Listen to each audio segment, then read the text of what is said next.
So we're back, guys. We have been missing for a while. Well, we did release some videos, but I mean, in terms of our filming schedule, we've been a bit off.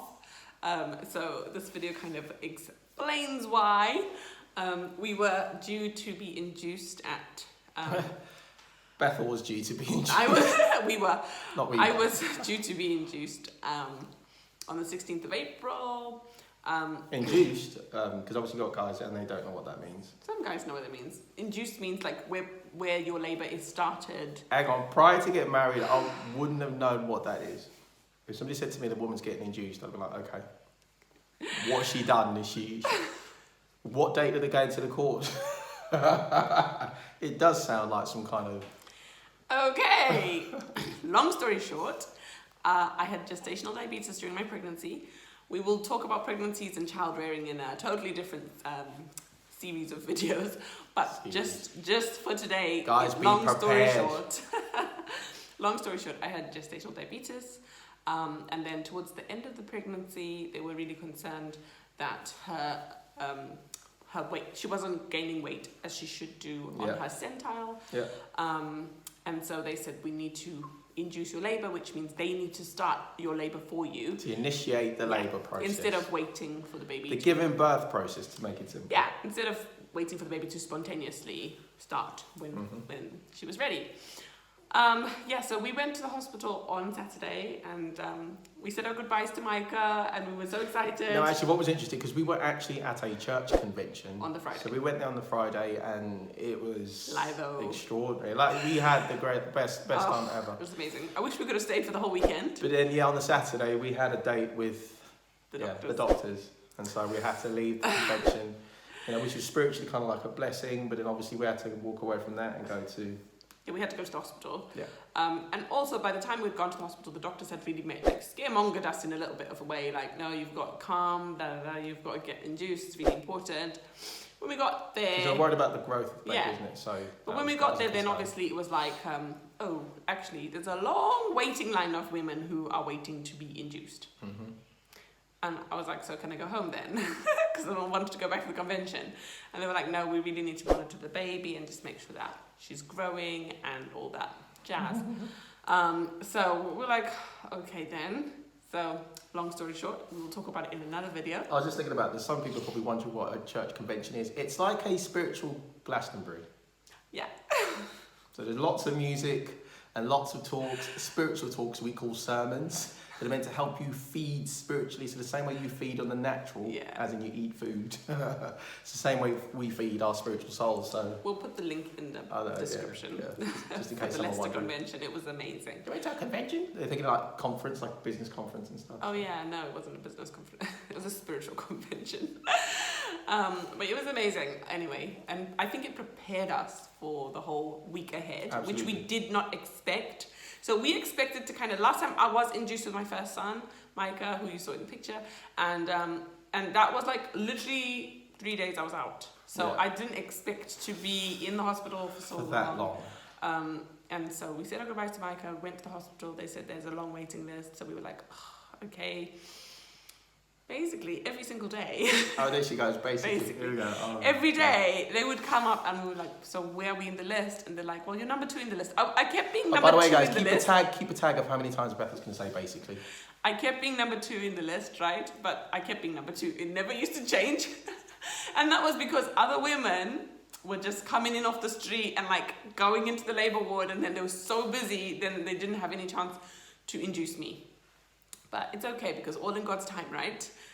God knew that the baby wasn't ready to come at that point. I was going to say, are you sure everybody on the ward could count? What do you mean? Because all they have to do was count to 2. No, it wasn't working like that. It's like you're 2 in the list, but if there's another woman who goes into labour like spontaneously, you are then back to number 2 again. Like, okay. Sorry. Anywho, that's how it worked. So we ended up like chilling in Beckett Park. There's a park like by the hospital. Thank God there was a park in the hospital, because honestly, just being on that ward was driving me crazy. No, what was interesting, we were actually like sneaking out. I mean, it wasn't sneaking out exactly. I told them. We told them, okay, we're going to go out for a bit, and then we'd be gone for like 4 hours. So we'd drive to different places, have lunch, play games, have, you know... The baby had to be monitored every 4 hours. So I was Yeah. like, listen, I'm going out, like, monitor the baby, then I'm gone. Because she was fine. Like, her heart rate was amazing. Everything was, the stats were great. So I was like, why should I just be stuck here on a bed, like, listening to other women in pain? And, like, it just wasn't a nice experience. So we went out to Tobacco Park, which we enjoyed. My dad also came with me. We played some football, crazy, you know, that I think what was table interesting is football. people made the most of it. I think if anything, people were very supportive. They came over because they really wanted Yeah. to see her. They were missing Bethel. Yeah. They just wanted to find out where, you know, where she was in terms of the process of... and our son was missing us so much as well. He came out, we had ice cream. It was so fun. So we made the most of and we played with squirrels.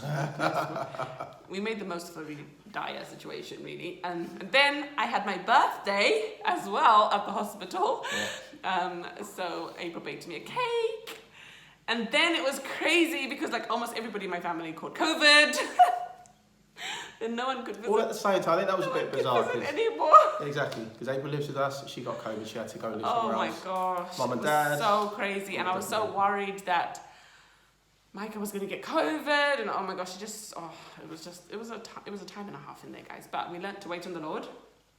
That's one thing. And I learned to support Beth in a very different way. So where she wasn't mobile, I mean, you were mobile for the most part, but you weren't moving at the same pace.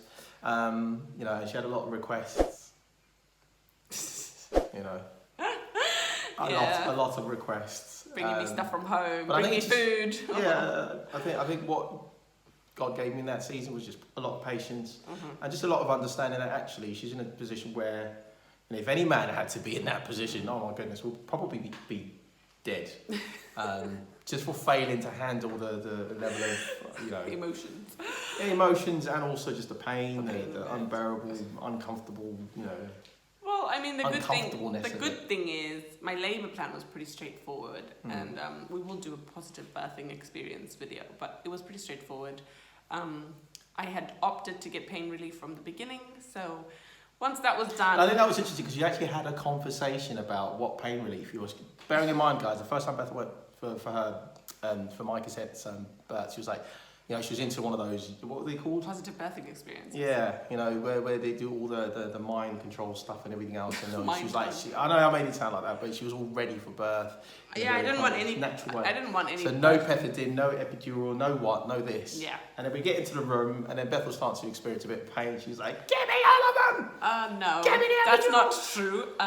Anyway, that's for a different video. That's not true. And it was like after about 12 hours. And I'm on the side going, Beth, I'm sure you said you didn't want any of this. She's like, give me the epidural. Mark. Not in that voice. That is so not true. That's not how it happened. So it was close to that. No, because they had to give me the hormone of syntocin, which I've got the fact all wrong, by the way. It's very false. Yeah. So they actually said to me, like, we know you're managing really well, but you're not going to manage when we give you this syntocin. And you did manage. And you need to get the epidural because it's going to take a couple of hours, and it actually took about another 12 hours from the time they gave me that drip before he came. So I needed the epidural. But anyway, talk me through. Anyway, so this birth was amazing, a really positive experience, and it was just really nice to know that like everything was under control.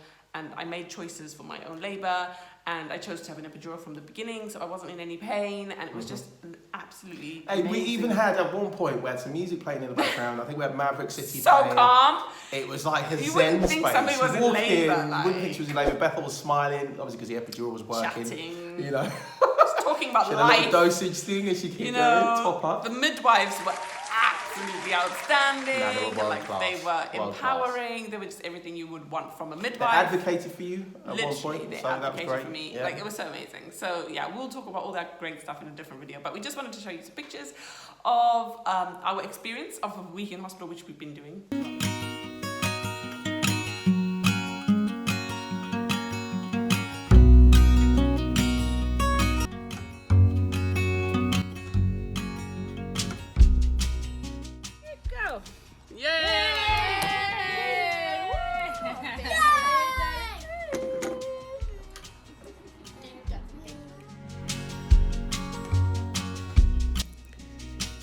Hey, so waiting to be induced, and they're just monitoring the heart rate right now, and seeming pretty calm, pretty cool, pretty collected. There's Marco over there. bouncing on the ball as if he's the one about to give birth. He's sorting out the music, getting some Maverick City in there, getting all sorted.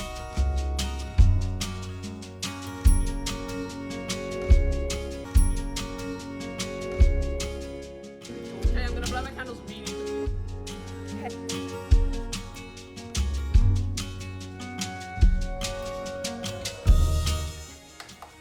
That model here. 2.9.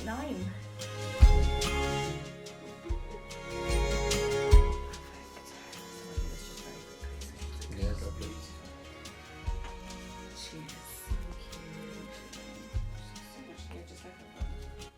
He does. He's going to be so excited. Yeah, go for it.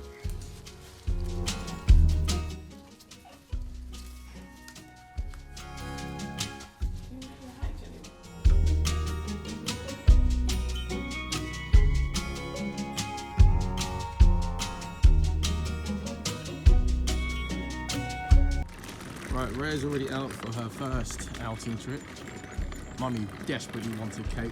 Like, I haven't eaten cake in months. So she's like, we've got to go get some cake.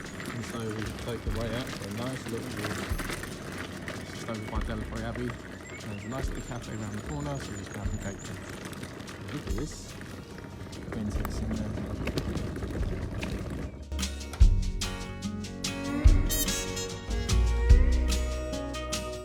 Today is a normal working day, but yeah, look, we're just sat on the sofa and we're just hanging out.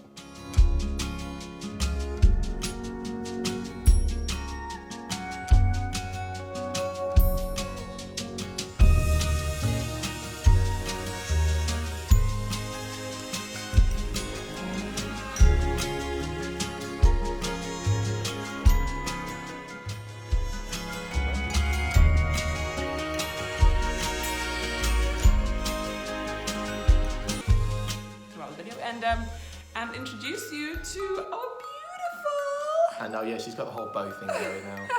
All the girls have it. She's like, don't wake me up, please. She's sleeping. There we go. Our beautiful princess. So her name is Rayah. The Hebrew Rayah. The Hebrew Rayah. Not Rayah and the Last Dragon. Yeah, as in the Lord is my shepherd, Jehovah Raah, and Amoyah, which means the unseen force, like the Holy Spirit. South African, yeah. Mm-hmm. So this is Rayah Amoyah, guys. Say hi. You've been long awaited, my darling.